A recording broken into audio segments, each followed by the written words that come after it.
Hey everybody, we're back. It's a new year. It's 2015. It's our first show of the new year. In fact, I think this is basically our 1 year anniversary because we kind of started doing this show in January of 2014, starting with the build to the Royal Rumble that year, and now here we are, pretty much right back where we started. So, welcome back everybody. We took 2 weeks off for the holidays, kind of unannounced. I'm sorry about that, but we're back. And joining me as always, the great Doc Gregory. Doc, how's it going, brother? The doctor's been spending his holiday seasoning as pirating the waves of the internet and downloading movies upon movies to watch for his holiday vacation, as well as a few CDs. But shh, don't tell anyone that I am a video pirate. No, actually, I've been doing pretty good. The holiday season, not too festive for me, I'm not a Christmas guy because I always treat my birthday like Christmas, and so Christmas was exactly what I expected it to be, but New Year's was really cool. Get to hang out with a lot of cool friends and watch a really cool wrestling match between Brock Lesnar and The Undertaker with you, which is cool. It's a rarity that you and I get together like that, which was really cool. But yeah, good time. But now we're back to the grind. It's 2015, another year. But let's get her done, as they say. We'll talk. I want to talk about Raw, but I want to talk about something else first. But since you said it's a new year, 2015, there's that line that John Cena had in the opening promo of Raw this week, right before the Authority came out and interrupted him, where he was saying, "Okay, 2015, it's going to be a rough year," and I thought, brother, you ain't kidding. Like if things don't change in a major way in WWE, as a wrestling fan, it is going to be a hell of a rough year because, it hasn't been a great last couple of months, and if it keeps going this way, yeah, you said a mouthful there, John Cena. Yeah, starting 2015 off with a yawn. Oh man, I tell you what. At least they're consistent. They ended 2014 with one of the shittiest shows they've done in quite a while, and they started 2015 with a show that was pretty much just as shitty. But before we get to that, I was mentioning to you before we went on the air, we got this comment on this video, actually, because it's been posted on my YouTube channel for a couple weeks leading up to this live event. And we kind of took our unscheduled Christmas and New Year's vacation. But it's from a viewer named Tracius2, and Tracius2 says, "Hey guys, I've been watching your show since it started and have really enjoyed it. Thank you for being committed to a regular schedule and entertaining us silent lurkers." Well, I don't know so much about the regular schedule, but anyway, I have a question, a topic really that I'd like to hear your thoughts on. Was the stipulation on the Cena versus Authority match at SummerSlam, and he means Survivor Series, I think that's just a typo. Was that stipulation really just a convenient excuse for Steph and Triple H to take off a few weeks for Thanksgiving and Christmas? Effectively, that's what has happened. Or was Daniel Bryan's clearance to return to work a factor that forced them to speed up a time schedule that would have kept them off the show longer? Thanks for your show. Well, I don't know what you have to say about that, Doc, but my feeling is I don't think the answer to that question is either of those possibilities. I think judging as a viewer of the show that they're just making shit up as they go along. I really don't know, like when they wrote the Authority off after Survivor Series, I don't know if they had any idea when they were bringing them back. I think they just did it to get out of that show, and then the attitude was, okay, let's just do this. We'll do this finish to get us to get past this show, and then we'll just deal with what happens next when we get to it. I feel like that's what they've been doing for a couple of years now. I don't know. What's your feeling on Tracius's question and that whole topic of how the show has been booked long-term lately? Well, if I was pretty much the daughter of Vince McMahon, and of course she's married to Triple H, and if literally, I'm holding the reins to the show. So let's say I'm the boss of a company. Man, would I love not to just take November and December off for the holiday season, just the whole 2 months. I mean, how awesome would that be? just that concept. And by God, they can do it if they want to because they have that much power to do so. The rumors were out there big time when they first wrote the storyline that Stephanie was pregnant, and that was why the Authority was getting written off because they didn't want Stephanie on TV while she possibly could be pregnant. But it doesn't appear that has come to fruition because she looks pretty good. She looked a little thicker, but you know, I mean, she's been in the muscle magazines and everything, so obviously she's been working out, so that can attribute to why she looks a little different to me. And it was a stipulation in the first place that the only person that could bring them back was John Cena, so they wouldn't have written that. I mean, usually if it was for them to be fired, it would have just been you're fired. But they wrote a special stipulation in there for the purpose of bringing them back when they wanted to, and they obviously had intentions of bringing the Authority back. I mean, Triple H and Stephanie McMahon are the future of the WWE when it comes to running the house. So you're just going to have to get used to that.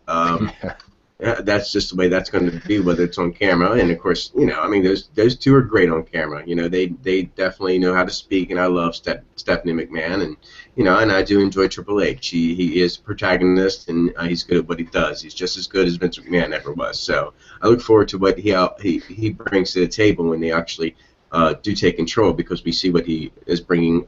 You know, hypothetically, it's all, you know, it's all hypothetical. We don't really know. Right. But what he's been doing in NXT, from what we hear, you know, that he's control over there, and it's turning out to be a damn diggity good show over there in NXT. So, you know, what will happen when he gets control of the WWE? Time will tell. But yeah, this is just a storyline that was written in, and the stipulation was written in as well to bring back. Although I think they pulled the trigger on it a little too early. I didn't think it had anything to do with Daniel Bryan, because that, I mean, right now they're re-rushing things and rewriting things for WrestleMania for the simple fact that Daniel Bryan has come back, because his timetable and his injury was unknown. They had no clue what time he was going to come back. So now that he you know, is going to come back, I mean, but you also put on the table, it's like, what's he going to do? You want to let him win the Royal Rumble because and go to WrestleMania? Because I don't know if Daniel Bryan, they might exactly, I've said this before on other shows, that they might absolutely be right about Daniel Bryan. You know, he's a great wrestler, great performer, but he's not the caliber that you need to be the heavyweight champion. You know, and now he's like got a major injury. You know, Stone Cold Steve Austin didn't last much longer after his first major neck injury, and neither did Edge. Yeah, that's true, and I think I mentioned that on the last show that we did in December. Is that, I mean, if that is true, that's a legitimate concern. You can't blame the company for that. As much as they dicked around on what to do with Bryan a year ago, I mean, if the issue this year is his health and he's just injury prone and they can't count on him, you know, being able to stay healthy and show up to work and perform at a main event level, then it's not, you know, they're just doing the responsible thing by keeping the belt off him. Of course, if he can keep it to the Brock Lesnar schedule of defending the title, right. Daniel Bryan would be an ideal champion. Yeah, let him wrestle like 3 times a year, you know. Well, you know, and you talked about how great Steph and Triple H are, like, on camera as villains, and I mean, I have to agree with you. I think they're both really good as heels, and I think, I mean, it's easy for wrestling fans, and it's easy for me to sort of slide into that mood where you just blame Triple H for what goes wrong on the show, because you know that he has a certain amount of real authority, like, in the company, and the same thing with Steph. But their on-screen personas are booked by the same creative team as everybody else.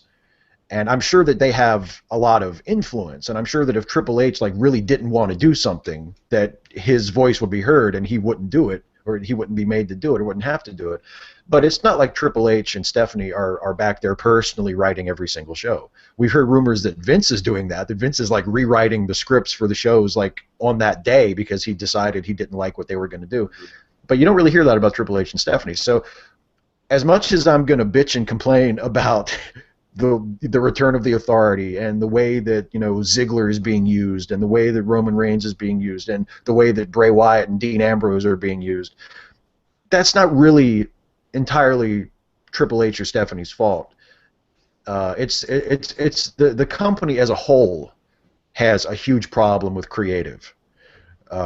It's not, and I don't think if you did want to point to any one particular person, you would have to point to Vince because the buck stops with him. But it's much larger, I think, than one person. I mean, what you just said, Doc, about how the return of Daniel Bryan kind of caused them to rewrite their plans and threw a wrench into their plans. I'm sure that's true, but that's not an excuse.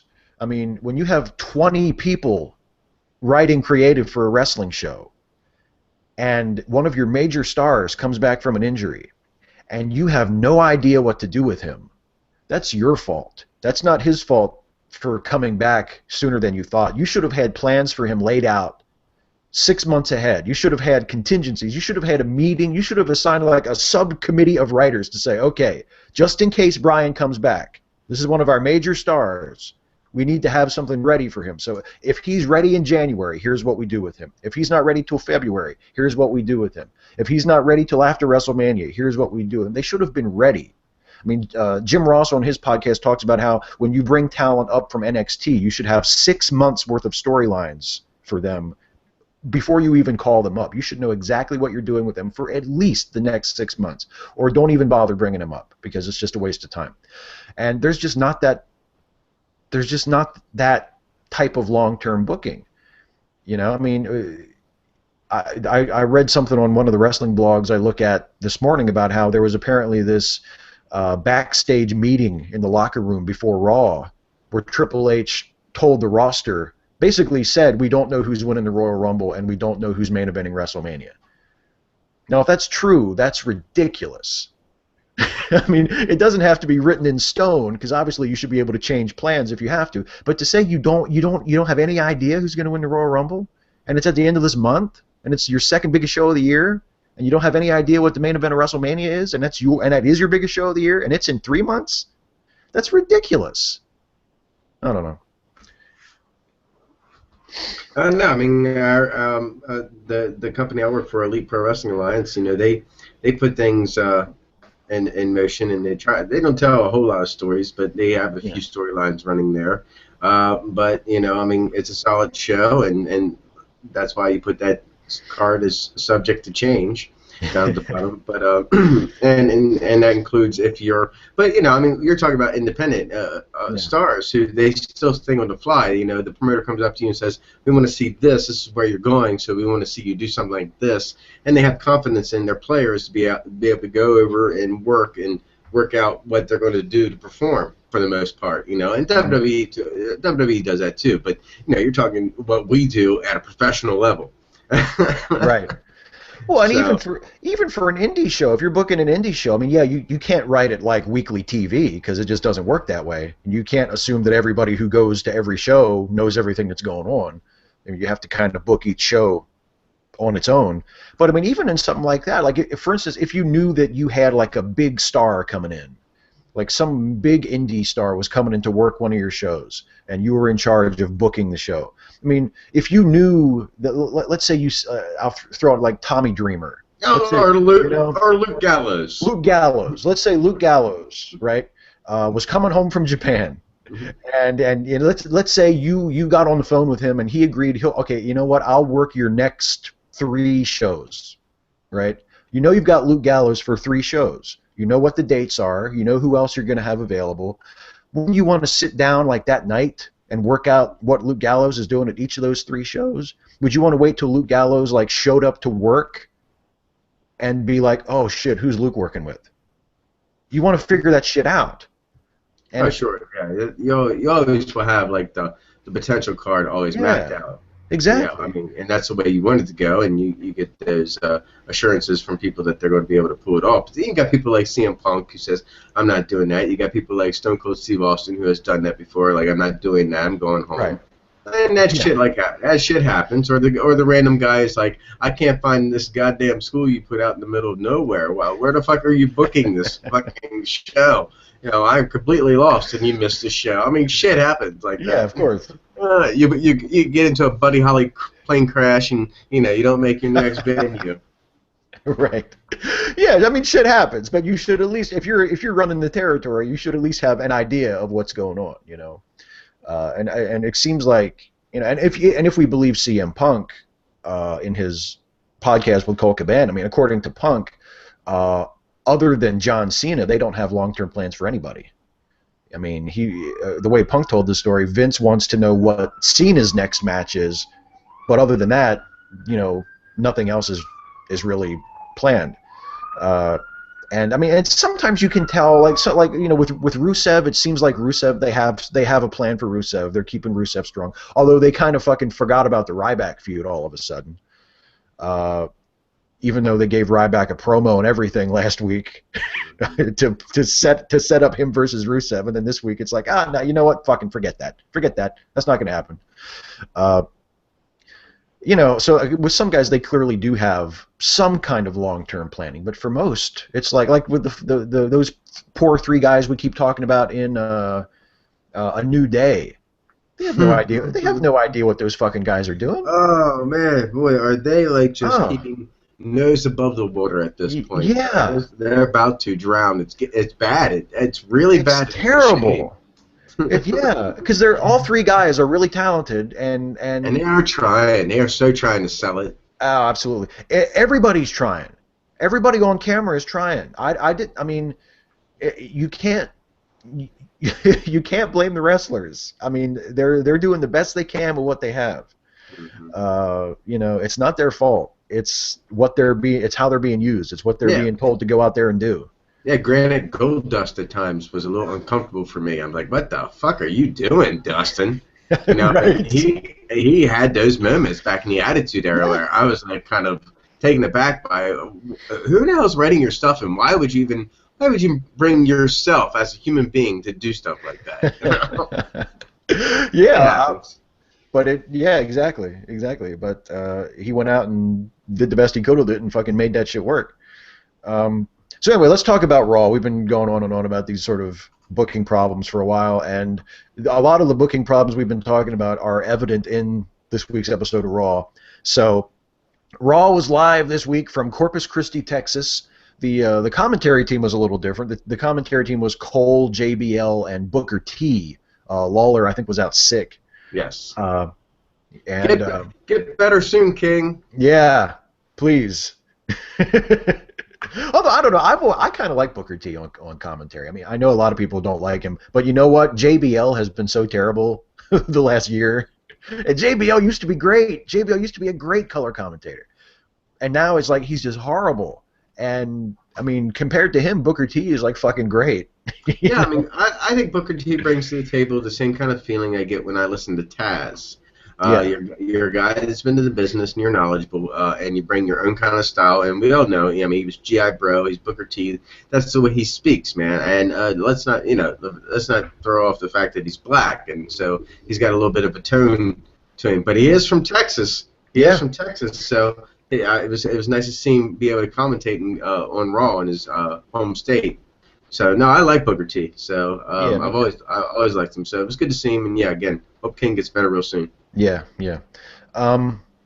So the first segment of the show is a big promo, as it usually is, and it's John Cena in the ring with pretty much like the whole roster standing behind him, and he's basically about to give an apology for bringing the Authority back and like a pep talk to everybody, telling everybody, you know, hey, the Authority's back, but we're going to have to hang in there, blah, blah, blah. Before he can get too far into it, the Authority comes out, Triple H and Stephanie come out, and eventually Seth Rollins comes out too. And the main takeaways from this segment were that the main event of the Royal Rumble, which had been Cena versus Lesnar for the title, is now going to be a triple threat match that includes Seth Rollins. So that's actually the title match for the Royal Rumble now. Cena versus Lesnar versus Rollins. And other than that, they made some matches, and then the announcers also announced some matches for this episode of Raw. So the big matches are Ziggler versus Barrett for the Intercontinental title, Reigns versus Big Show, Ryback versus Rollins, and they had previously announced that there's also going to be Dean Ambrose versus Bray Wyatt in an ambulance match. So that's sort of the big card for this episode of Raw. I'll be honest with you, Doc. I didn't watch very much of this promo. I watched the Hulu version of this show, and I fast forwarded through this promo. I just was not interested in anything that they possibly had to say because I feel like we're seeing the exact same story we saw leading up to the Survivor Series.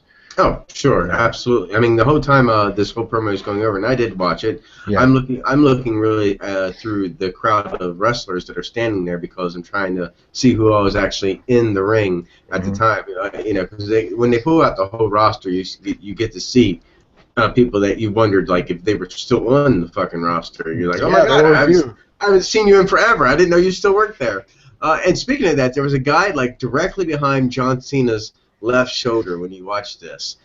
He was a black guy, had a beard and trunks, and he had a little bit of spiked hair. And I kept staring at him, going, "Who in the fuck is that guy?" Because I did not recognize him. I was wondering if it was Darren Young. I'm like, I don't think it's Darren Young, but at least I don't recognize him. But it's weird if you go back to the because they have it on the WWE website. You should go back there and look at this guy because if anybody out there that's watching the show knows who that guy was, please let me know because I have no clue. I'm stumped on this one.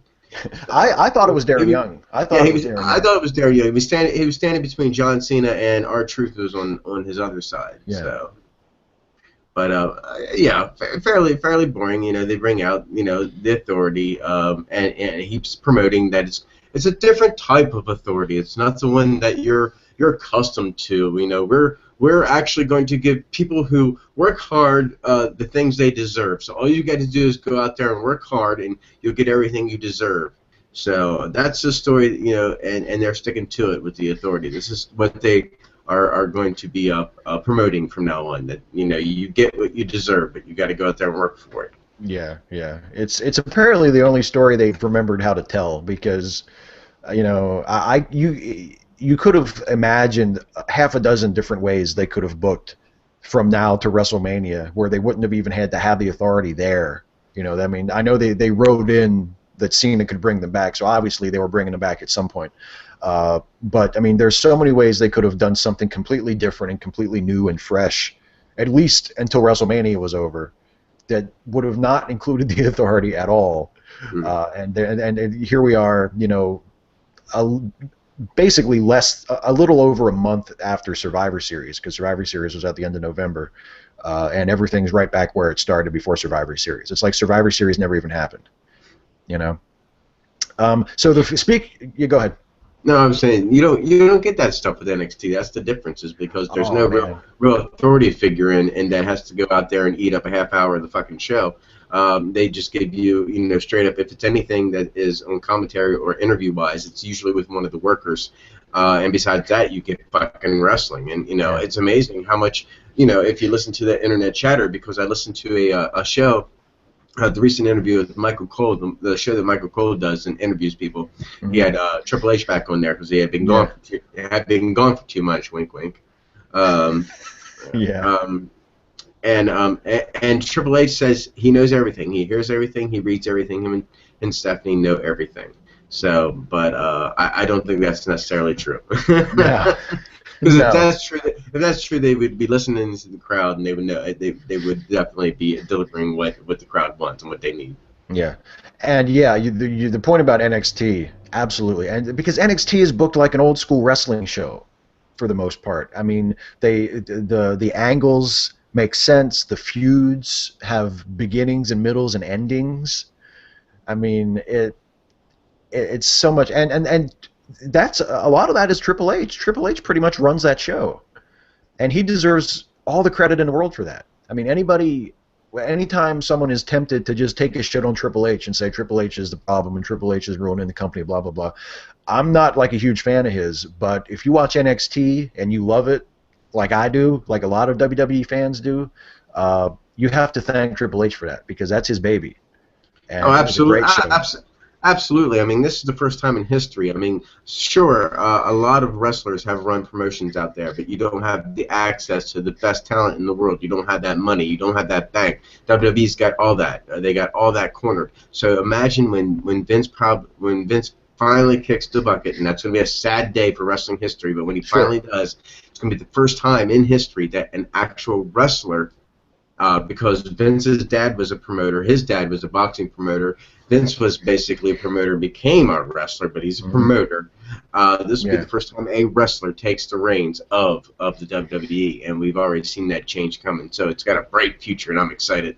Yeah, I really hope that in the next couple years, let's say the next 5 or 10 years, that the main show can start to look a little bit more like NXT, because it will never be just like NXT, because I mean they do like 6 hours of TV a week, and NXT is 1 hour a week, and that's a huge advantage to only have to book 1 hour of TV a week as opposed to having to fill Raw and SmackDown. Plus they also they still do main event and superstars, and they do a pay-per-view every month. Like there's so much shit they have to fill.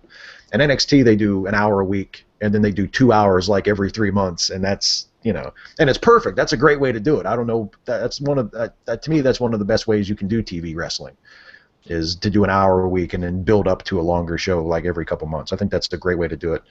But anyway, yeah, if the main show were booked like NXT, we wouldn't have nearly as much to bitch about.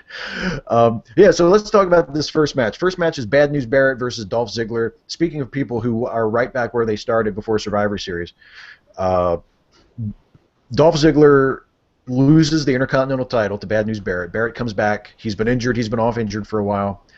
He wins this match, wins the Intercontinental title. It is booked so that the Authority basically screws Dolph. Dolph wins the match, and then Kane comes out and says, "Oh, by the way, I forgot to tell you, this is a 2 out of 3 falls match." And then Barrett comes back and wins the second fall after beating the shit out of Dolph in between falls. And then Dolph kind of puts up a fight in the third fall, but Kane distracts him and allows Barrett to hit him with the bull hammer and pin him to win the second fall. So Barrett wins the Intercontinental title. So we have Dolph, who was booked to be like Superman at Survivor Series and defeat Team Authority when he was down and outnumbered 3-1. Dolph comes back and beats all 3 guys by himself. And I know they had Sting come out, but by the time Sting came out, Dolph had already gotten 2 visual falls on Rollins that Triple H had interfered in to break up. So essentially Dolph did win the match all by himself, the way it was booked. And for that, he gets elevated 0. He doesn't move up the card at all. He wins back the Intercontinental title and then loses it again like 3 weeks later. Like it did absolutely nothing for Dolph. Dolph wins the biggest match in company history, defeats the Authority, sends the Authority away, and he actually winds up accomplishing absolutely nothing, because not only is he still a loser, but the people that he beat and banished forever are already back. So, sucks to be Dolph Ziggler. Yeah, let me not take this away from Dolph Ziggler, because he is one of those guys that does go out there time and time again and works hard at giving you a fucking great show. But I have complained recently that he has that ECW factor where you got to kick out of everything. I mean, honestly, you got to kick out of. I mean, when you hit a finisher, I mean, I understand if there's a title involved, maybe kicking out of somebody's finisher, but it's insane how many times Dolph Ziggler actually kicks out of stuff. So I do like Dolph Ziggler, but he had to go and defend his Intercontinental Championship against a guy who never really lost it. They were right. That was Bad News Barrett. Now, I love Bad News Barrett because he's got always bad news for you. And the bad news this time was that Kane obviously forgot. Maybe he forgot to drink his milk or eat his Wheaties that morning. I'm not sure. But he obviously had a problem remembering things that night. I mean, there are tons of rewrites. You know, it could have been something that was rewritten. He's like, holy shit, I forgot to mention that. Maybe he really did forget. He might have forgotten. So he ran out there and he ordered that, you know, it was a 2 out of 3 falls. And that might come shocking to Dolph Ziggler. But it also would come shocking to Bad News Barrett, who also didn't know. He thought he lost the match, which is why he beat the living shit out of Dolph Ziggler after the match ended, because he was irate. And that's what Bad News Barrett does. You know, he's one of those like old street fighters. You know, he's a brawler. He's going to beat the shit out of you. He's going to give you the elbow. So unlucky to Dolph. You know, he got his ass kicked. And then Kane comes down and he announces it's 2 out of 3 falls.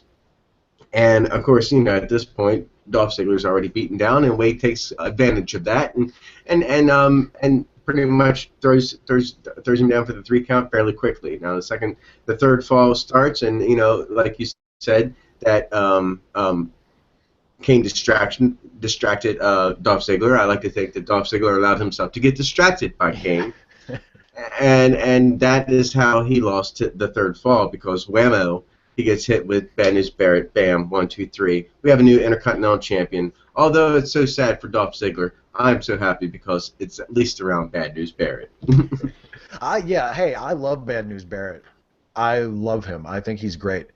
But when we were talking earlier, when we were answering Tracius's question, you said about the return of the Authority. It feels like they pulled the trigger too quick.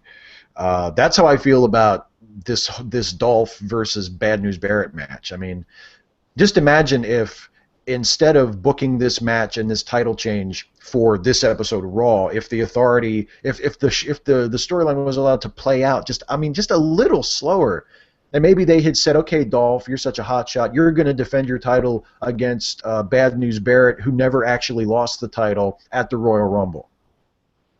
And then they have a couple weeks to actually build up a rivalry between the two of them, because they do have a great reason to fight, because Barrett was injured and he never lost the title. So there's a great reason for them to feud, and it's very natural, and it makes sense, and Dolph is the fighting champion, and he clearly deserves to be the champion because he's been a fighting champion, but Barrett never lost the belt, so he has a claim to it too.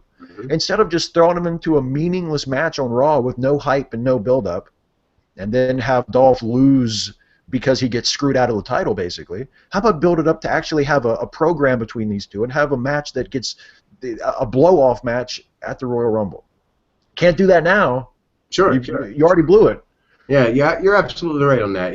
This was a match that's worthy of a pay-per-view, or at least a $9.99 per view event. But it is one of those that should be on a big show. It should have been promoted correctly. It shouldn't have been thrown in our faces. These two high-caliber wrestlers, it should have been something, a storyline built around it, instead of just going ahead and throwing it out there. So you're absolutely right there. The results, I would still like them to be the same, but it is what it is. I don't know why it is what it is, but it's too late now to pull that. It's not a Rockers Tag Team Championship win. Right. It's a live, it was on live TV. We all saw it, so it had to, go down like that. Yeah. But again, I'm happy about it. Yeah, nothing against Barrett. I think Barrett is awesome. I think Barrett and Ziggler should both be higher on the card than they are, to be honest. I know Barrett, it's a little different because he's been injured for a long time, but those guys should be, on the fast track to being main eventers. They shouldn't be fighting over the Intercontinental title at this point in their careers. They should be further up, both of them, because they're both great. Next match was the Ascension versus a couple of jobbers, just enhancement talent. The Ascension were called up from NXT, and for some reason that I do not understand, they decided that the announcers should bury the Ascension during this match. I do not understand this at all.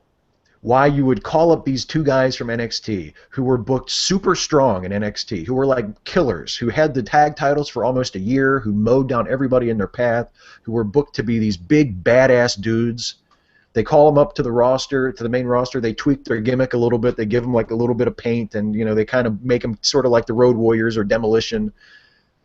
And then their second match on Raw, they shit all over them. Like, what is the point of this?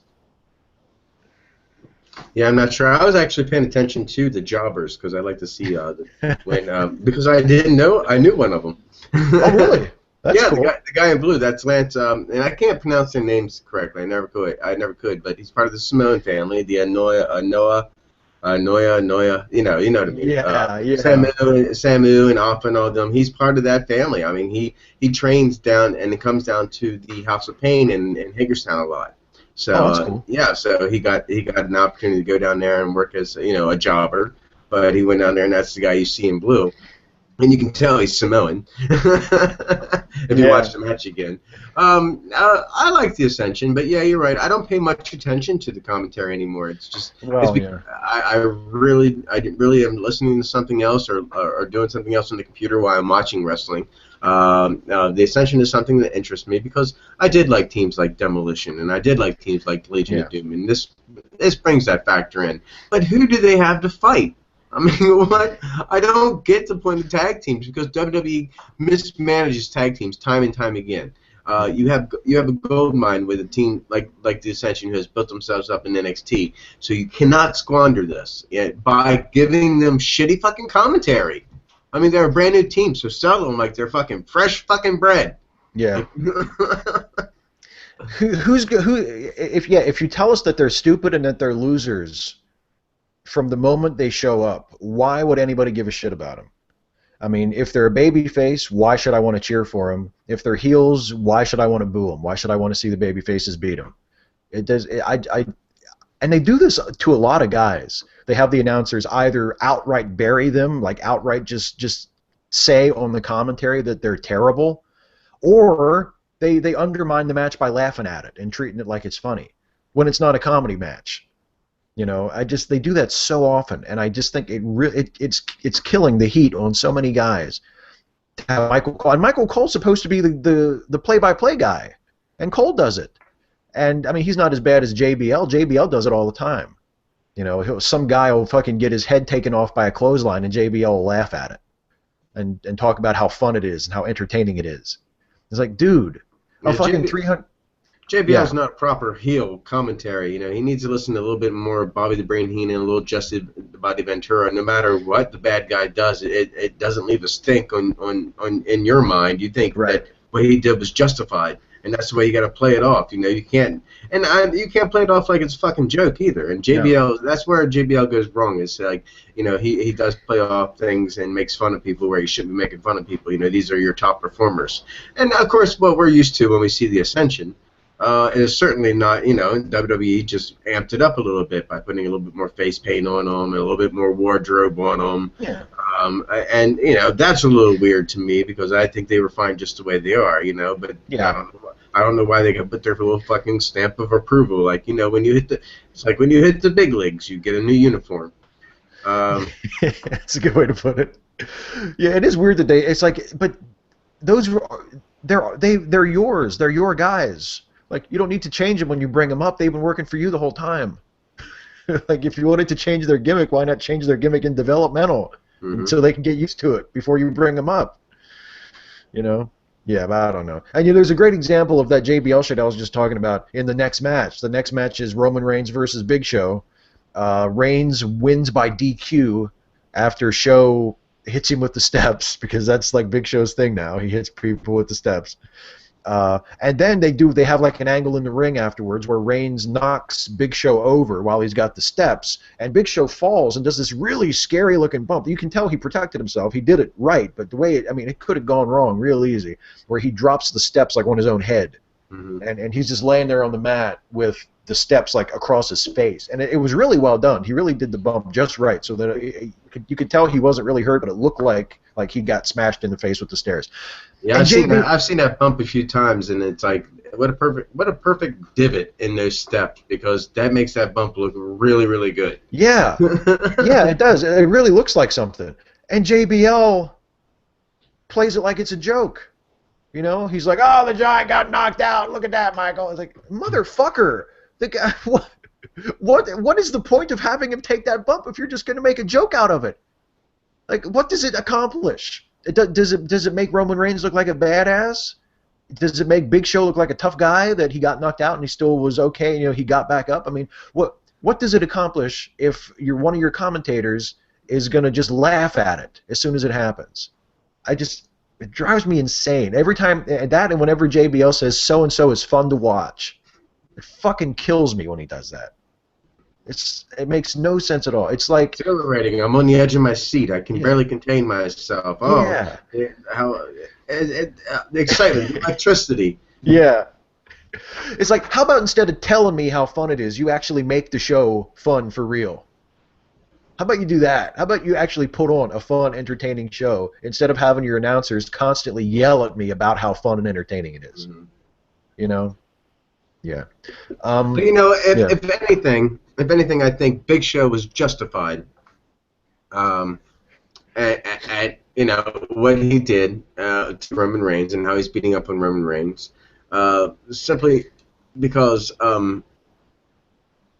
Roman Reigns came out earlier and cut a promo and pretended he was fucking Superman.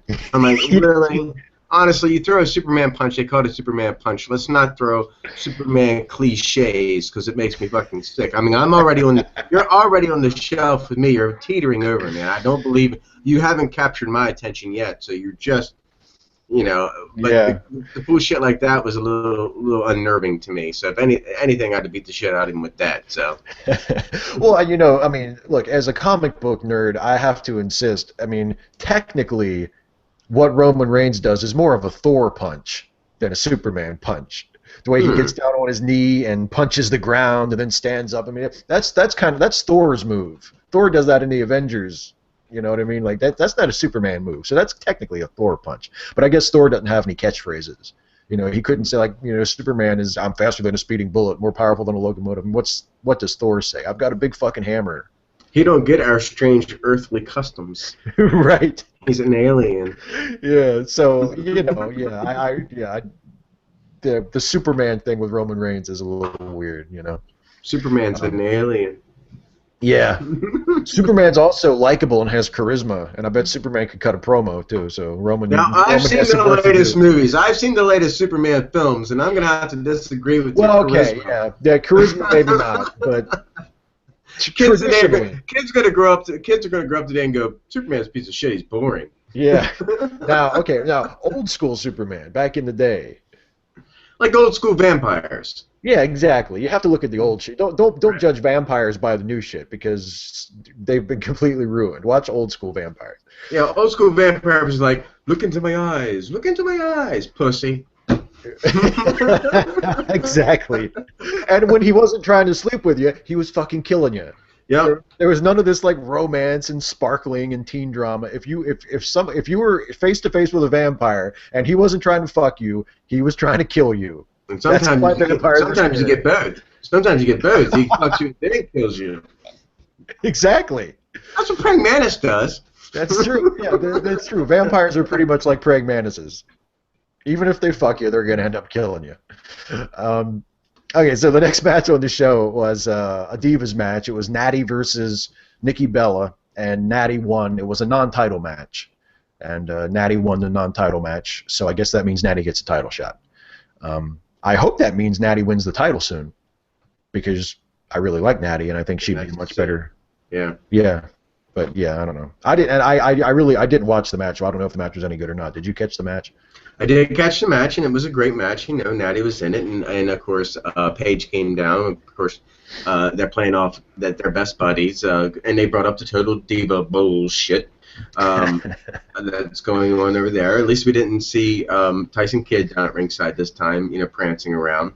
But she got her pinfall on Nikki, and that was really cool. And Paige stepped up and did some extracurricular activities, so seems like they're gonna be buddy. But Natalia's been on Raw consecutively on TV for quite a while, so that must mean they got something in line for her, and I hope that they do something with her. You know, I mean, obviously, I don't know where AJ Lee is at this point. I don't really give a fuck where she is. You know, I think Natalia's fresh right now. You haven't used her in a while, and it would be nice to see this because certainly Nikki Bella isn't your answer. No. Not like you care about the fucking Divas title, but if you did, you know, if you did care about fucking true talent, you know, you're looking at Paige, you're looking at Natalya, you know, a few of them out there. Absolutely. You train the other ones up first, you know, and the Bellas don't. You're just worried about their tits and ass, so don't even. Excuse me. Don't even worry about that. I said tits and ass, and it gave me indigestion. Yeah, you choked on it. It's like if they did care about the Divas title, which they don't, because I don't think they care about any titles except the world title, and even that, I mean, Brock doesn't exactly defend it too much. You know, if they really cared about the Divas title, the best thing they could do for it is put it on someone like Natty who can work, and just leave it on her. Just let her keep it. Let her defend it. Let her raise the prestige. Make it like a title that's hard to win because the champion who has it's really good. It's not that hard. Like people who, they try to make excuses about like, well, the championships aren't real. I mean, it's not really a sport. They're just props. They're just props for people to fight over.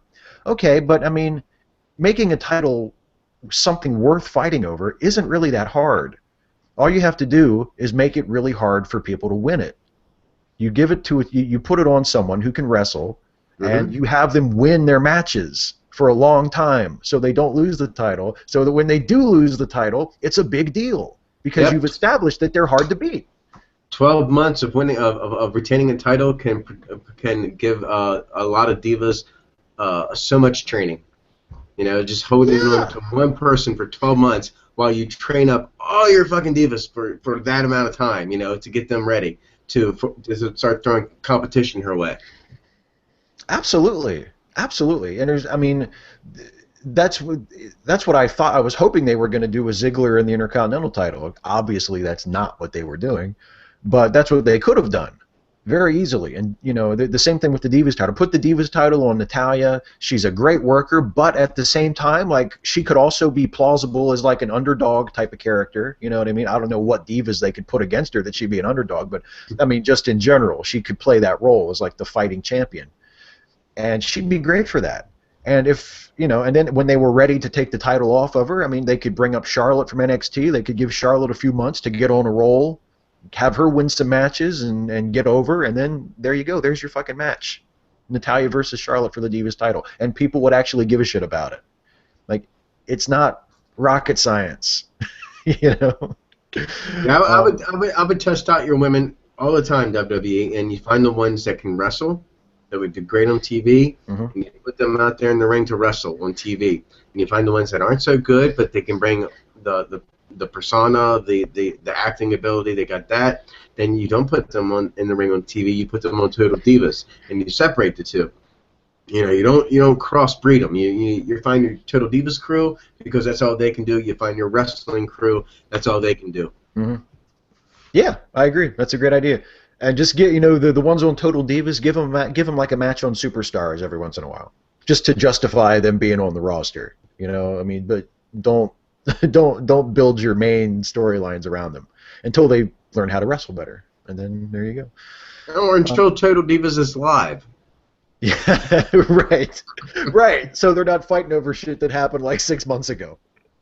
On last night's episode of Total Divas, you totally dissed me. Yeah, but you shot that like 4 months ago. Are you really still angry about that? Like, did you watch it on TV and you remembered and you got pissed off all over again? Is that what we're fighting about? That's what they brought up why Paige was out there at Natalya's match, because apparently Paige played a trick on Natalya, and she didn't take too fondly of that. But they've since then had made up. That's why they're hanging out now. Yeah, it is such a waste of time. It's like, just don't even acknowledge it on the show. If you're gonna have a reality show with the Diva, that's fine, great. Just don't fucking talk about it on the wrestling show. Nobody who watches the wrestling show gives a shit. I mean, if I wanted to watch Total Divas, I'd fucking watch it. Next on the show, Luke Harper versus Eric Rowan.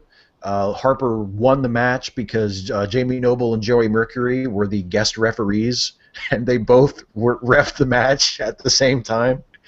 This is one of those matches where, like, I mean, I like everybody involved. I like Luke Harper. I like Eric Rowan. I really like Jamie Noble and Joey Mercury. I think it's just cool to see them on TV because, I just really like both guys, and I'm glad that they have jobs and that they're on TV on WWE. I just think it's really cool. But I just, this is another one of those matches where it's like, as soon as you see Noble and Mercury come out as the guest referees, you know exactly what's going to happen. You know that Harper's going to win because they're going to pull some chicanery and screw Rowan out of it, and that's pretty much what happens.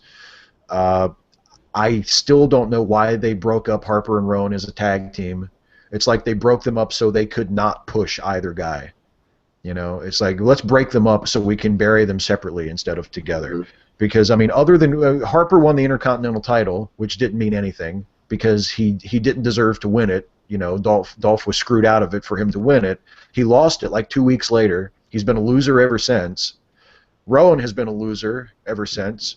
There Oh was yeah. there was no reason for them to break up in the first place. They haven't really feuded with each other. They're no better. Neither one of them is any better off than they were when they were with the Wyatt family. Like, it makes no sense to me at all. It's just a complete waste of two guys. You Yeah, know? they'd be great competitors for the Usos tag team championships right now. Trying to get after Yeah. them. At this point, they should be, if not holding those titles. These guys should at least be vying for them. Yeah, it's just another one of those. It's like this is the sort of thing that I point to when I say shit like they have no long-term booking, because they just break up a tag team for no reason. They don't even bother giving a reason on camera. They didn't even there was no explanation even offered. There wasn't a breakup angle. They did a video promo with Bray Wyatt saying "I set you free," and that was it. No explanation given. No reason why Rowan is now a babyface and Harper's still a heel. Nothing. You know. Well, apparently, Rowan was a slave Yeah. Yeah. and was And set free. And he's like, finally, I'm free. I can go and love on stupid little things like find women. I thought he was going to be a stalker at first. Yeah, no, but he's a genius, and he's a vintner, and he plays classical guitar that they mentioned once and then never mentioned again, which is fine with me because it was stupid anyway. But yeah, it's another thing that's just like, Jesus Christ, why even fucking pay these guys? Why even have them on the show if this is the best you have? And on that subject, the next match on the show was between two guys who used to be two of the hottest wrestlers in the company, Bray Wyatt and Dean Ambrose. I mean, 6 months ago, even 8 months ago, these guys were two of the hottest acts in the company. I mean, Dean Ambrose over the summer when he was feuding with Seth Rollins, that guy was on fire. That guy looked like he was like on the fast track to the main event. He was going to be the next Steve Austin. He was fucking, just lighting up the world. Now he's a fucking loser. And there's no reason why you should fucking give a shit about anything he does, because he is a loser. Bray Wyatt, same thing. He was an awesome heel. He was the leader of the Wyatt family. He cut these great promos. He would have these fucking awesome matches. He had awesome matches with Daniel Bryan at the Royal Rumble. Him and the Wyatt family had an awesome six-man tag with the Shield at the February pay-per-view. I mean, he was just on top of the world. Now he's a fucking loser. And it breaks my heart because I love both guys.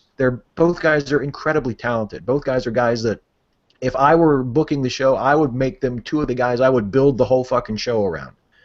They're two of the most talented guys on the roster, and they're being completely wasted. They have been fucking around, fighting each other in stupid gimmick matches for 2 months now, and they're just trading wins and losses. They're just treading water. It's a complete waste of time.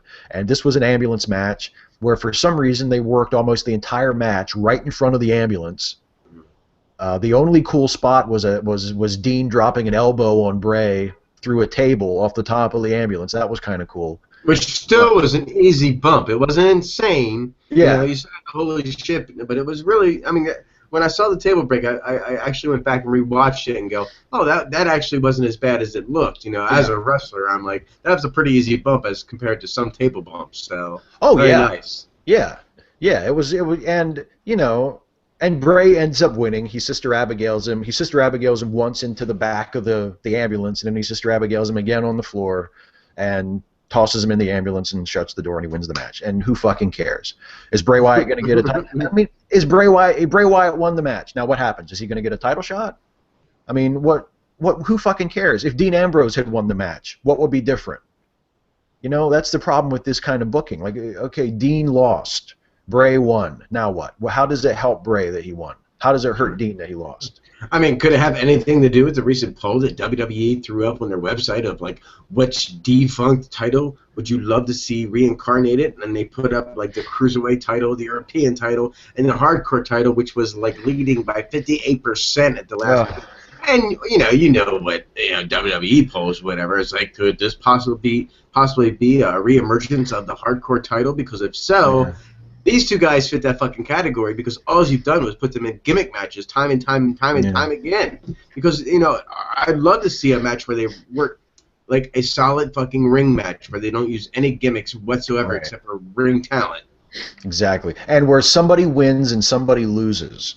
Where somebody takes a pinfall and somebody pins the guy. That's the other thing I hate about these gimmick matches. That nobody, even the guy who loses, doesn't really lose. So the guy who wins doesn't really win. I mean, Bray Wyatt didn't beat Dean Ambrose. He stuffed him in the back of an ambulance. He didn't pin him. He didn't make him submit. He stuffed him in the back of an ambulance. So fucking and what? he shut a door. Well, it's not quite as dumb as a stretcher match. I still think a stretcher match is the dumbest gimmick match, where you have to push the guy past the finish line while he's on the stretcher. It's like, come on. I think the Buried Alive match is probably the dumbest gimmick match. Yeah, Buried Alive match. Unless you have a bulldozer out there that you can maneuver around and use the bulldozer to bury someone. I don't get it. Yeah, I don't get it either. But yeah, so I know like the counter argument would be, oh, but how can you say they're burying Bray and Dean? Or they put them in this focal point match. They promoted this match for a week. It was a big gimmick match. They said it's a big deal. It's the first ambulance match in the history of Raw. It doesn't matter. The match doesn't matter. Yeah, it wasn't main event. It should have been main event then. It wasn't main event, and it doesn't matter because neither guy's going anywhere. I mean, hey, I bet you if you called up the head of WWE Creative right now and provided you could get an honest answer, and you said, hey, what's Dean Ambrose doing at the Royal Rumble? He has no fucking idea. Hey, what's Dean Ambrose doing at WrestleMania? No fucking idea. What's Bray Wyatt doing at the February pay-per-view? What's his match at the February pay-per-view? No fucking idea. So who fucking cares? This match was placed exactly where it should have been on the Raw card, which is mid-card. That's where these guys are right now. I mean, we look at them as someone who could rise above that mid card. We look at them guys who have already done that, who is ready to grasp that ring, that brass ring. But for some reason, it was pulled back from them. But as of right now, that's where these guys are stationed. The match was positioned in that, in that right there as a mid carder. So as of right now, that's what these guys are. But yeah, hardcore bullshit. But yeah, and that's right. And you're right. That's where they belong because that's what they are. It's not what they should be, but it's what they are. It's what the fuck they are. I mean, that's pretty much what everybody other than Cena and Brock and maybe Rollins are pretty much mid carders. And they're all at the same level. Like, can you really make an argument based on how they've performed on the show that Luke Harper is better than Dean Ambrose? I mean, what do you even base it on? Because everybody loses half their matches anyway. So how do you even decide who's a better wrestler than who? Anyway, the next match is a mixed six-man tag. It was Miz and Damien Mizdow and Alicia Fox versus the Usos and Naomi. And Miz and Sandow and Alicia won the match. So I guess even though Miz and Mizdow have again, like pretty much everybody else on the show, have been booked like complete losers and fuck-ups for the last couple weeks since they lost the tag titles, they're still the number one contenders for the tag titles because it seems like they're continuing the thing with the Usos. I don't know. What did you think of this match, Doc? Well, first off, I think it's a dumb storyline for the most part that the Usos and Cameron played Miz. Yeah. I think the way the end story in that was a little silly. That they used that storyline to swerve the Miz. I think that Damien's still pretty hot for now. I don't know how they're going to. At this point, they don't have the titles on them, so they need to do something with them. But then again, that's just breaking up another damn tag team. I would love to see a way to get the Miz over with Damien Mizdow. I mean, I think that's, to me, would be the challenge. I would take that as a challenge to get the Miz over as well, because you've never been able to push him over as a real babyface, and now you've got this hot button thing on at least in your team as Mizdow. See if you can somehow feed into that and get that vibe onto the Miz and make him the babyface he's need to be and could never be. So that would be more what I'd like to see, but if not, there's nothing really for them anymore, and they need to pull the trigger on the feud between those two, because if not, you're going to lose the heat on Damien Mizdow, the what he's got right now. Yeah, and what you just described is a great example of one of the big problems they have with their booking in general, which is even if they go the best possible way they can go now, it's still kind of going to suck, because you're right. The obvious play at this point is to just go ahead with the breakup and do Miz start setting up Miz versus Sandow.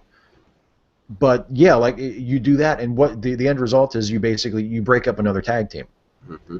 So even if you do the best thing you can do, you're still doing something that is going to turn out to hurt your product in the long run. Because now there's yet another tag team that was just short term, that was together for a few months and then broke up. Which is probably the same thing they're going to do. I mean, at first I was really excited to see that they teamed up Tyson Kidd and Cesaro, because I thought, because they had some, they're having some good matches. Like they had a good match on Main Event. And it seems like they're really trying to come together as a team. Like they came up with some cool spots where like Tyson drop kicks the guy that Cesaro is swinging. Like I thought, man, that's a great spot. Like they're trying to come up with like stuff they can do as a team and really put some work into it. And then I thought, yeah, but in fucking 4 months they're just going to break up for no reason anyway. And they're going to have the blow-off match like on an episode of Raw, and then both guys are going to go back to doing nothing. Tyson will be the heel in that, and he'll be the asshole, and Cesaro will get his babyface push finally. Yeah. Well, I mean, that'd be nice. Yeah. See, I look at the positives in it. I would love for that to happen. I would love for that to happen. But I mean, what I would really love to happen is for them to stay a team for like 2 fucking years, and then break up, so that when they broke up, it actually meant something. You know, so I would love to see contracted tag teams. Yeah. Like you need to be in this tag team for at least 3 years before you ever go into a singles competition. Yeah. Something to keep it, because I mean, who like when the Rockers broke up, when Shawn Michaels turned on Marty Jannetty, they had been a team. They had been a team in the WWE for over 2 years. They had been a team like all together for like 5 or 6 years, and so it really meant something because they had been a team like forever, and they finally broke up. If they had been teaming for like 6 months, and then Shawn turned on him, like who would fucking care? They were barely even a team. And that's what the situation is now. They team guys up because they have no idea what to do with them anyway. They're a team for 6 months. And if they start to get over, they break them up and they feud them against each other. And nobody fucking cares, because why do you care if a team that just formed 6 months ago breaks up? You know. I mean, if they had only been a team for like 6 months, nobody would have cared if the British Bulldogs broke up, because nobody would have known who the British Bulldogs were, or given a shit. Yeah, I'm just hoping that we don't see the Usos as the John Cena of tag teams, because we can rely on them, because they're Samoans, they're twins, they got a gimmick, that we can always fall back on as great strong tag teams that the fans love. So I'm just hoping that that's not the case, because we keep throwing like good tag teams that will take them, but they'll eventually take them back. Yeah. Yeah. And look, the Usos are, I mean, in a way they're a lot like John Cena. They're only as good as who they're working with. We're in that fucking yellow. Like Hulk Hogan. Yeah, really. You want to be like Hulk Hogan? Is that what you want? Yeah, so next on the show was the match that I kind of thought this match would be the main event, but technically it wasn't.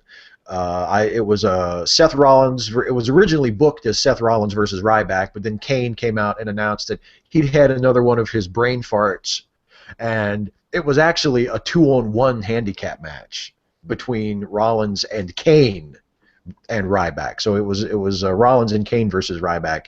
And actually, you know what? For a Ryback match, especially, I thought this was a really good match. I didn't think it was like a great match, but I thought it was probably my favorite match of the night. And the finish, of course, Rollins and Kane win. Ryback gets curb stomped twice in a row by Rollins and gets pinned. But up until the finish, I actually thought, again, you have to sort of make allowances for Ryback because he's not the best worker in the world. But I mean, I thought he put in a decent effort here. I thought for a Ryback match, this was pretty good. Yeah, I mean, for what he can do and what he's capable of doing, he threw that all out there on the table and he presented himself. And I thought that, against a guy, he could definitely hold his own against a guy like Kane, who is really more his style. Yeah. And then Seth comes in and just muscle him around until you're taking a little bit of heat. So, but he played it off perfectly. And I wasn't sure. At times I was thinking that Ryback was going to pull this off, that he was going to win. Because at this point I wasn't sure where they were going with it. I mean, Dolph Ziggler could have just got fucked and lost the title, but I wasn't really in line yet that this was going to be the storyline. They were going to fuck everybody. Yeah, but I mean, I kind of figured that that's the direction they were going because it was like, oh, gee, these guys were all on Team Cena. That's weird. I didn't see what they were eventually going to do at the end coming, but I figured, that this is the game plan. That they're going, oh, the Authority's back, and they're going to screw over the baby faces, and they're getting revenge on the guys who, beat them at Survivor Series. Even though I don't know why they're so mad because they're back. It's just like Survivor Series never even fucking happened. So I don't. I mean, if I were the Authorities, like, what exactly are you getting revenge for? You got everything that you wanted. Like, No, I'm sorry. I got the gist back during the Luke Harper and Eric Rowan match because it was so insignificant in my mind that I completely forgot about it and thought this was. I honestly, when we came to this one, thought that was the second fuck match. yeah, This yeah, is the third match. Yeah, you're right. I was completely in line that everybody was getting fucked at this point. yeah. But I mean, it doesn't. You can be forgiven for forgetting about it because again, like whenever I see, like, I understand why people like you and I watch this show, Doc, because we're kind of just crazy. We're just like lifelong wrestling fans, and I guess there must be a lot of us because when I see the ratings for these shows, even though the ratings have been kind of low lately relative to how they've been in the past, I'm still amazed that there are as many people still watching this show as there are. Sure. I mean, Because I get around. I get around to a lot of places, and I run into wrestling fans everywhere. yeah, and it's like, I mean, if I hadn't been a fan of this shit for like 30 years, I don't think I would be watching this anymore. I mean, as much as I would still be watching wrestling. I just wouldn't be watching WWE. I mean, I wouldn't give up wrestling, but I mean, it's like, damn, it's like, how many times am I going to line up to get kicked in the face? How many times am I going to voluntarily sit down and watch a show where I know I'm going to see like all these incredibly talented guys like Bryan and Ziggler and Cesaro and Kid and Natalia and all these great, really talented wrestlers, and just see them fucking wasted? Like, how many times am I going to actually voluntarily sit down for like 2 or 3 hours and watch that happen? And sometimes I wonder about that. It's the opera. It's the ice capades. Yeah. It's ballet. It's doing that with us guys so that we don't have to go, that makes me feel gay. So Exactly. That's what pro wrestling's for. Exactly. You could say, but they're fighting. It's not gay. Look, they're kicking each other's ass. It's not gay. Shut up. Yeah, so anyway, yeah, I don't know. Sometimes I wonder. The next match, which wound up being the last match of the show, was Big E versus Adam Rose in a match which Big E won for some reason by disqualification when the Rosebuds interfered in the match. This is another thing where it's like I have no idea why they would book this match this way at all. I mean, if they want to actually try to do something with the guys from A New Day, why not have Big E just fucking win the match outright? Mm-hmm. Dominating. I mean, they didn't have any problem with Adam Rose losing any other week, so why wouldn't he have just lost this week? Yeah, what are they fucking protecting Adam Rose? And if they want to push Rose, then have him win the match. Because it's not like you're hurting Big E. And that definitely would be a New Day. Well, yeah, it's like what you said earlier. I mean, they're hanging on by a thread, these New Day guys, because they're just, who fucking cares? They're not doing anything with them. Mm-hmm. So it's not like if Adam Rose had beaten Big E, it's not like you're hurting Big E. I mean, I love Big E. I'd love to see him actually do something with him, but it's not like he's going anywhere. It's not like it's going to kill him if Adam Rose pins him because he's a loser already. So why, like, who are you protecting with this DQ finish? What they did wrong with New Day is one, it's got a stupid ass name. Yeah. And number two, they should be heels, and they're afraid to do that. They are really afraid to do that right now to make these three black guys heels. What they should do is they should hang on to this, positivity gimmick for about 2 or 3 more weeks, or maybe hang on to it, like, let's say maybe wait till the Raw after the Royal Rumble, and then have them come out and fucking turn heel on everybody. Have them come out and cut like the meanest, nastiest, most bitter, angry fucking, held back, held down, persecuted black guy promo ever. Have him just fucking let off with the fucking biggest black rage promo you've ever fucking heard. Yeah, That's what they should do. We came to you with that problem. What you do, you stick us in there. You put us in a New Day gimmick. You told us, you promised us that we would be actually promoted the right way and given big opportunities, and yet, once again, you allowed us. You personally squandered our freaking careers here. So we should really, at this point, be so fucking pissed off that we're just gonna fuck the authority, fuck the talent, and we're really taking control. You know, this is the New Day. And then they should book him in matches and have them murder everybody in front of them from now till WrestleMania. Mm-hmm. They should book him like fucking Ron Simmons and Butch Reed in Doom. You know, anybody who remembers Doom from back in like the early 90s WCW. Fucking, they're two big scary black dudes who fucking murdered everybody they fucking wrestled. They mowed down everybody. They should book the new gay, the new gay. That's what I fucking said. The New Day. They should book him like that. Bring back Teddy Long to manage him. Yeah.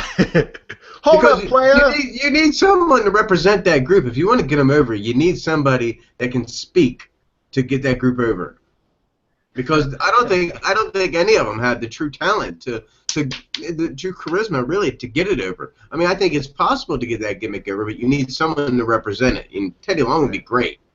Yeah, and it would make sense for Teddy to manage a tag team because that was his gimmick when he was the general manager of SmackDown. He always loved to book tag team matches. And you brought up Doom, so that's why I mentioned it. Yeah, that's right. He was manager of Doom, absolutely. He managed Doom. Yeah.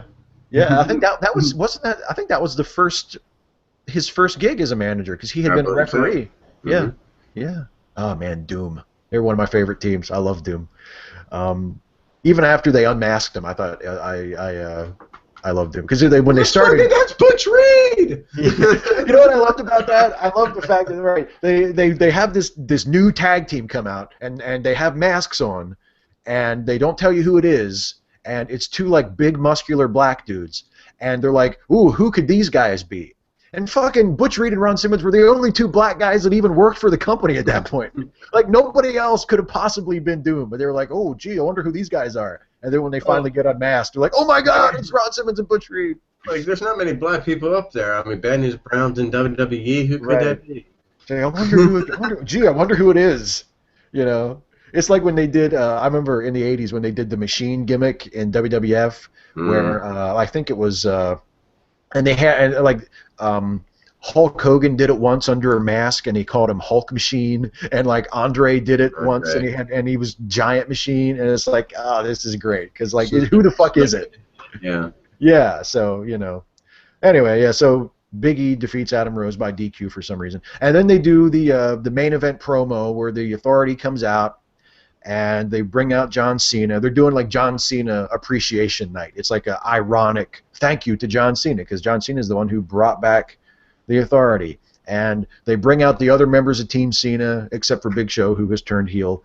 But they bring out Dolph, and they bring out Rowan, and they bring out Ryback, and they pretend like they're arguing over what to do, how they're going to punish everybody for going against the Authority, and then they end up just firing everybody, except for Cena. They fire Ziggler, they fire Ryback, and they fire Rowan, and that's the end of the show.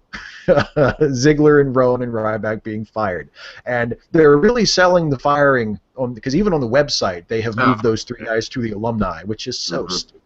But yeah, they're really selling the fact that they were really fired, even though they weren't really fired. I know, and it is crazy that they're selling that kind of garbage to us because. Yeah. The people that are searching this stuff, they're usually smart enough in the first place. The only people you're selling this stuff to are the kids that can't even type fucking WWE into the fucking computer in the first place. So they can't find your fucking website, and they can't find the fucking, the dirt sheets online to find out what the hell you're doing. So I mean, what's the point of selling this bullshit? Like selling injuries. Why don't you just tell me that the guy's leaving for 3 weeks because he's got a film role? Yeah, exactly. Well, I mean, and because sometimes they kind of do both. Like they'll do an injury angle, but then when the guy comes back, they're promoting his movie. Sure. It's like, but did he film the movie while he was injured? So anyway, that's this week's episode of Raw. I did not care for it. I don't have a lot of good things to say about the product at the moment at all. I really hope they get their shit together after the Royal Rumble and can kind of pull it together and do a good build to WrestleMania, because I mean, there are possibilities for some good stuff if they get their shit together. I mean, Daniel Bryan's coming back. They've still got Sting kind of floating around. They're going to have to find something for him to do at WrestleMania. You know, there's still, even though I think they're completely wasting them and killing them, they've still, you know, Dean Ambrose and Bray Wyatt are still incredibly talented guys. Seth Rollins, Ziggler, you know, there's raw material that could very easily be used to make a great WrestleMania, but they've really got to get their shit together creatively and fucking pick a direction and stick with it. And hopefully they'll do that. But if they don't, me and Doc will be here to continue to bitch about it. So anyway, I got no complaints. I mean, I love where the world title is right now. I love the way it's being represented. I love who the Intercontinental Championship's on. I love who the United States Championship's on.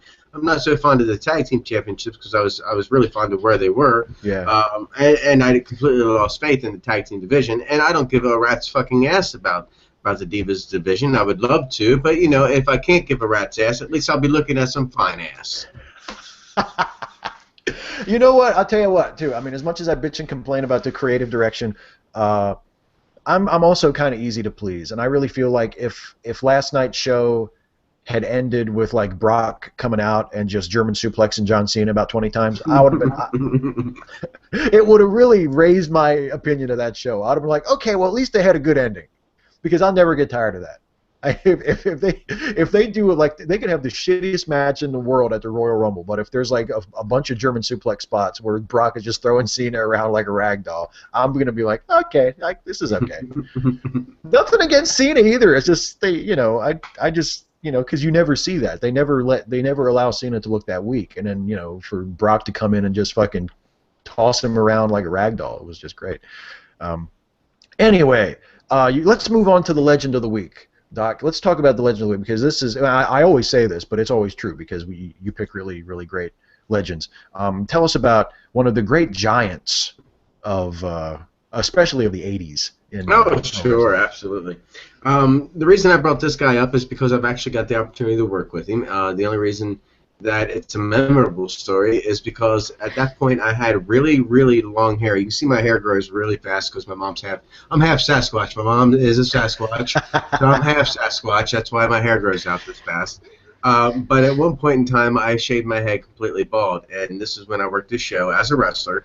And on this show was our Legend of the Week, Mr. King Kong Bundy. And they thought it was hilarious to actually be called like Mini Bundy or Little Bundy or something like that, and work with him. But that's another story. But it was really good. But I haven't got around to talking about Mr. King Kong Bundy. Real name Christopher Allen Pallies. I hope I'm saying that right. Could be Paulies, but Pallies. We'll say that. But we're going to get to his ring name, so forget that I even said that. He took his name during his storyline while working with World Class Championship Wrestling. Bundy was discovered and developed as Big Daddy Bundy, a combination of Shirley Crabtree's Big Daddy moniker and the surname of psychopathic serial killer Ted Bundy. He got that by the Von Erich family. He wore blue jeans with a rope belt and was a fan favorite. After a dispute with the Von Erich family, Bundy was recruited by manager Gary Hart and dramatically reintroduced as King Kong Bundy, with the Big Daddy portion of his moniker replaced by the name of cinematic monster King Kong, wearing the black singlet for the first time to signify his change. He lost his hair during the feud, adding to his signature look. Bundy was Fritz Von Erich's opponent for Fritz's 1982 retirement match at Texas Stadium. So he officially, kayfabe, I guess, because nobody officially does it, but he officially, in 1982, retired Fritz Von Erich. So that's a memorable occasion. He also competed in various territories such as the American Wrestling Association and National Wrestling Alliance. He also had a tendency to demand a 5 count as opposed to the usual 3 count for pinfalls whenever he dominated his opponent in a squash match. A gimmick he began while wrestling for Mid-South Wrestling. During this time, Bundy also wrestled in Memphis, often teaming with Rick Rude and Jim Neidhart against the various good guys there, including Jerry Lawler. After making a few appearances in New Japan Pro Wrestling, World Wrestling Federation joint shows in early 1985, Bundy officially debuted in the WWF as a heel on March 16, 1985, airing of WWF Championship Wrestling. First managed by Jimmy Hart, he was immediately pushed with dominating victories over all of his opponents. He defeated SD Special Delivery Jones in what was announced as only 9 seconds at the first WrestleMania at Madison Square Garden. It was actually 24 seconds. This this remained the shortest match in WrestleMania history until 2008, when Kane defeated Chavo Guerrero in 8 seconds at WrestleMania 24. In September 1985, Hart traded Bundy to manager Bobby the Brain Heenan in exchange for Adrian Adonis and the Missing Link. After joining the Heenan family, Bundy feuded extensively with Andre the Giant, a feud which started during an angle where Bundy interfered in one of Andre's matches and delivered special splashes, giving the Giant a kayfabe broken sternum. They feuded for several months, including a pair of tag team matches on Saturday Night's Main Event in late 1985, where Bundy and Andre's other nemesis, Big John Studd, first faced Andre and Tony Atlas, and then Andre and Hulk Hogan. On September 23, 1985, Bundy faced Andre the Giant at Madison Square Garden in a match billed as the Colossal Jostle. The match ended after Big John Studd came from the locker room to Bundy's aid and attacked the Giant, causing a disqualification. On a nationally televised match on Saturday Night's Main Event, Hogan was wrestling challenger the Magnificent Morocco when he was ambushed by Bundy and Heenan. Morocco and Bundy double-teamed Hogan, and Bundy giving the WWF Heavyweight Championship multiple avalanches and big splashes, which caused Hogan to have severely bruised ribs, which is kayfabe. I remember that when he beat the shit out of him on Saturday Night's Main Event. Yeah. Thus setting up a feud between Hulk Hogan and Bundy. The feud culminated with a steel cage match for Hulk Hogan's WWF Championship as the main event of WrestleMania 2. In the Los Angeles portion of the event, which Hogan, of course, won. That was the big blue cages, old school blue cages. Yeah. One year later, at WrestleMania 3, Bundy was involved in the mixed 6-man tag team match. How far we had fallen in 1 year. But he was involved in the 6-man tag team match with midget wrestlers Lil Tokyo and Lord Littlebrook against Hillbilly Jim with Haiti Kid and Little Beaver.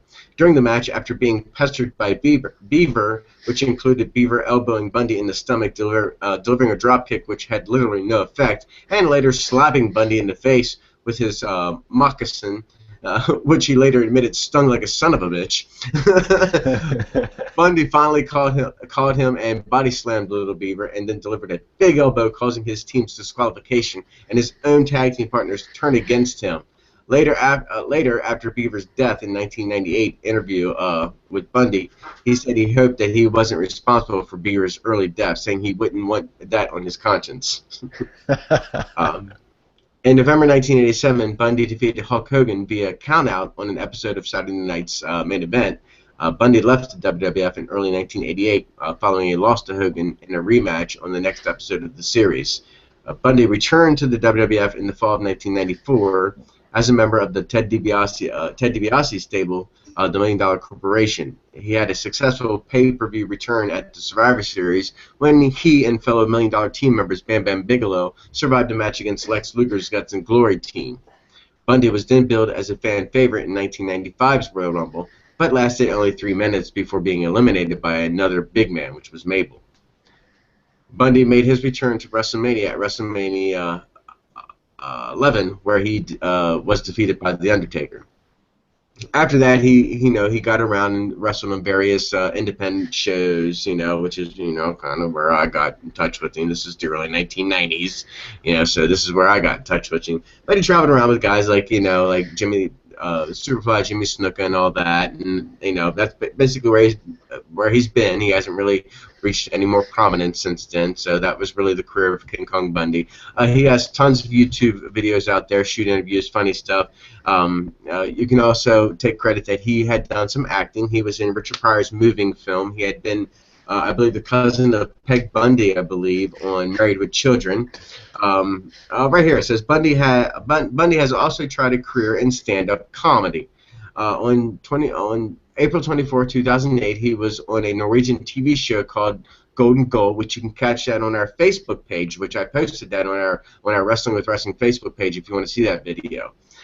He had 2 guest spots on Married with Children, and in 1987 he played Uncle Irwin, the brother of Peggy Bundy. In 1985 he appeared again as King Kong Bundy character. He appeared in the 1988 Richard Pryor film Moving as Gorgo. So, let's see. Bundy also starred as Otto Belmar in the 2011 independent film Fight the Panda Syndicate. So, Bundy is famous for his 5 count, his avalanche splash, his big splash, his signature moves, of course, being the body slam, a big elbow drop, a big knee drop, and it was indeed a big knee drop because Gorilla Monsoon, I forget what he called him, the Coliseum, or he called him something special, and I can't really think of it right now.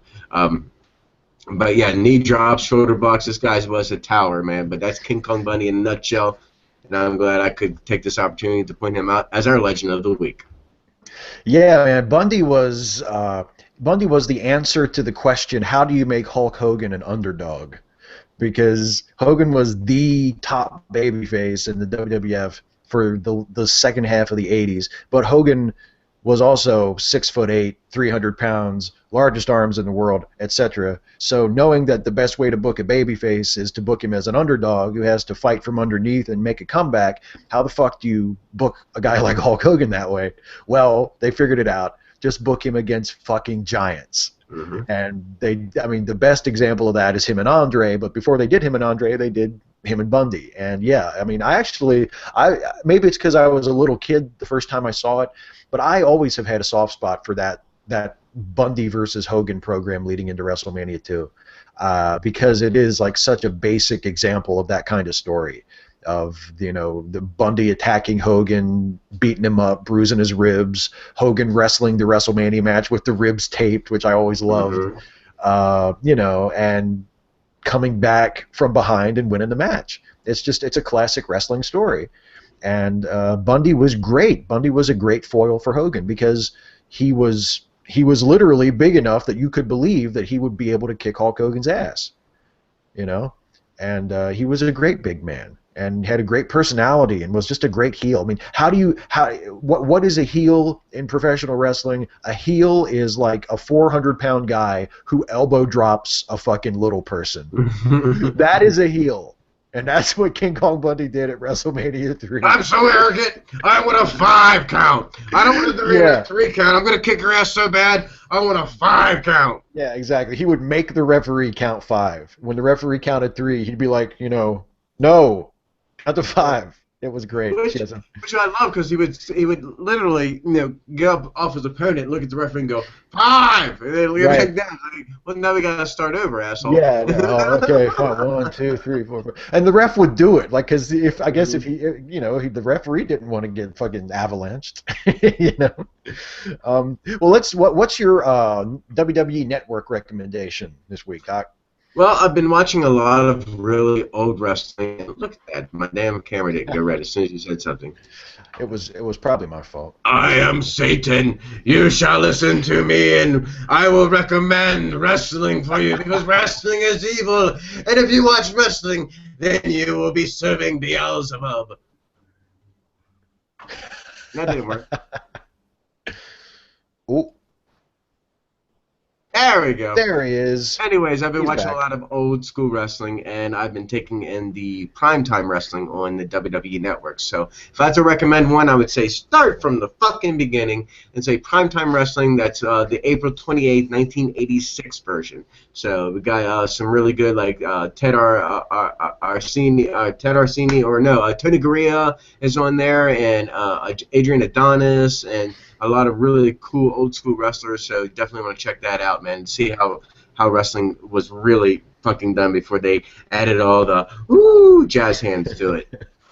Yeah, I agree. That's a great recommendation. That was one of those shows, like since they started the WWE Network, the 2 shows that they have added since they started that have got me the most excited was when they added all the Clash of the Champions and when they added Saturday night's main event. And then when I saw that they had just put up Primetime Wrestling, which they just added it like about a month ago or so, that was another one where I was like, oh shit, Primetime Wrestling, because I missed a lot of those because they were on cable, and when it was actually on, my family didn't have cable, so I actually missed a lot of those shows when they were first on. And man, they're fucking fun. Like that's where you can catch like the Fuji Vice with Mr. Fuji and Don Morocco. That shit's on that show. I mean, it's really good. I mean, it never was a live show or anything. It was really a show that was edited to make a show. It's like matches that had happened maybe like some time ago, but they had grabbed it and they edited it and made a television program out of it. That's what I loved about Primetime. Yeah, I mean, it was sort of like. I mean, I guess you would call it like the '80s version of Monday Night Raw, but it was totally different. Like, it wasn't a Raw type show at all.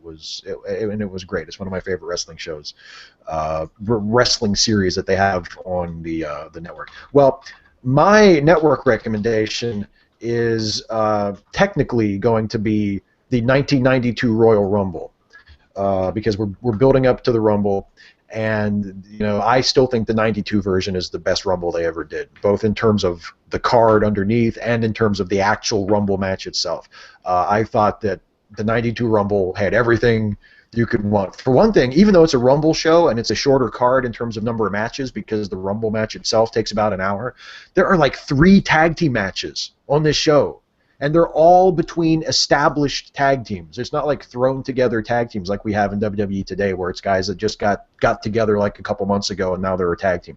I mean, it was really well-established tag teams having matches against each other, and it's just fun to watch and remember when the WWF actually had a really great tag team division.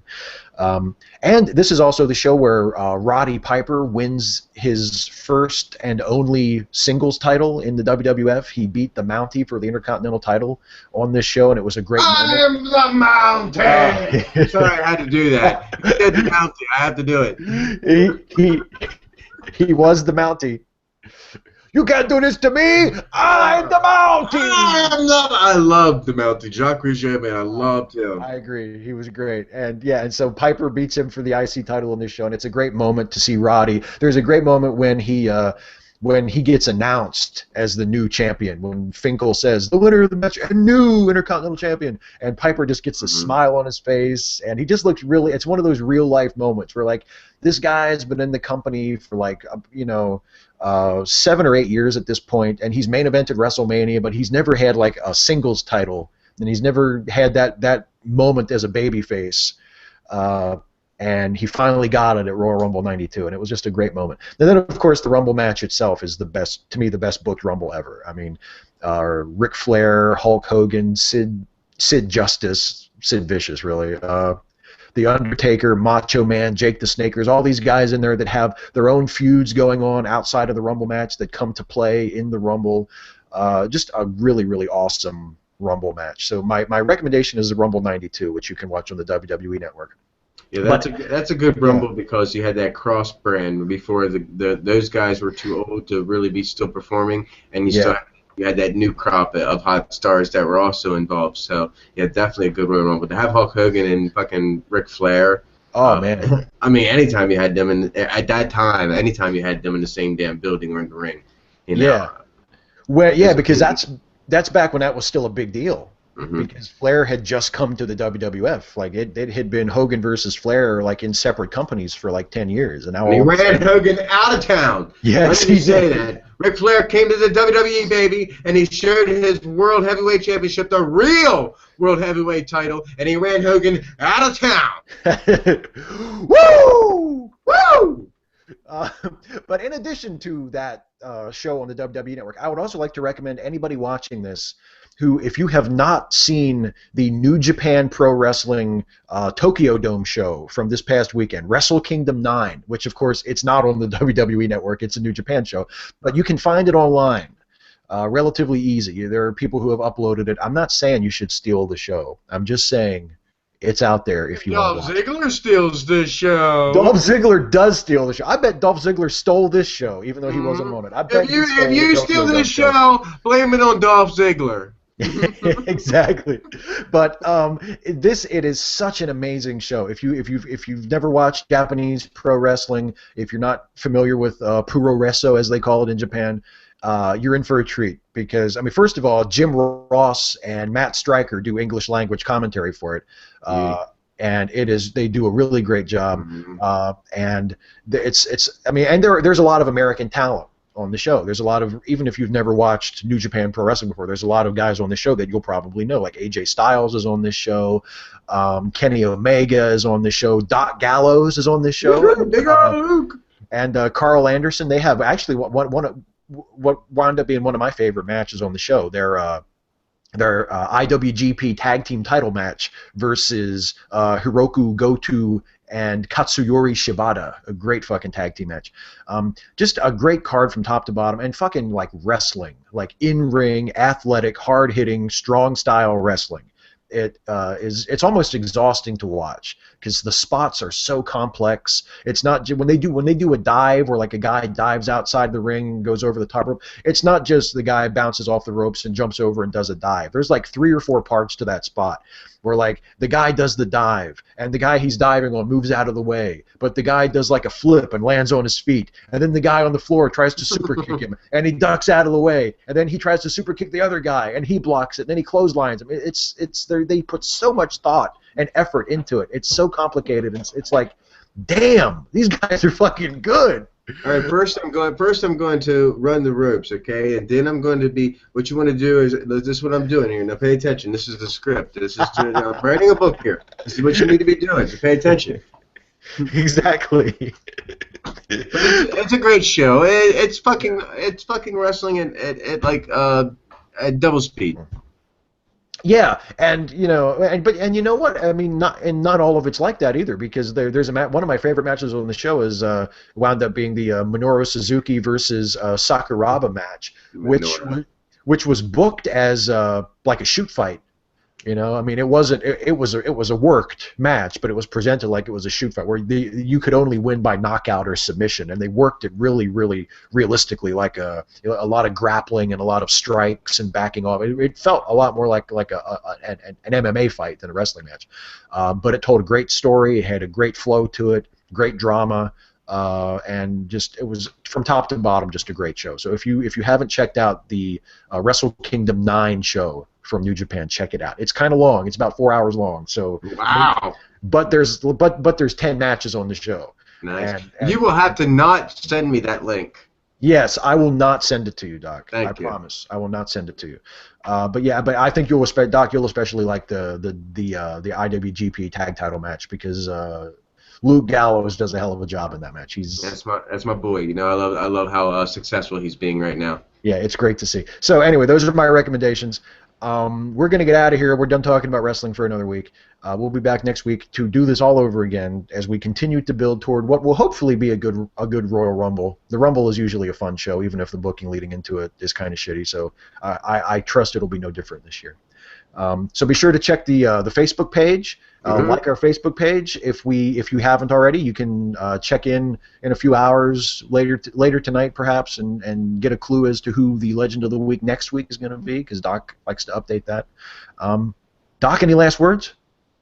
Well, it's been great. I've missed the show. I didn't know how this one would go because it's the first one of the year, and we've taken like a 2-week sabbatical. But yeah, that's the holidays. So honestly, you all can expect that during the holidays. You know, during major holidays like Easter, shit like that. You know, if it falls around our show time, you can expect that this is going to get preempted. Plus, you know, other times when we're just feeling too under the weather, just got shit to do, it happens, you know. You can't count on us every single time, but for the most part, we're here and we'll catch you up to speed every single time. See, we're a team. We're wrestling with wrestling. I'm Doc Gregory, saying, eat more bacon, motherfuckers, because it's good for you, you know? I mean, pigs just live in shit, so the quicker we can eat them up, the better. You can't get any better than that. So see you next week, everybody.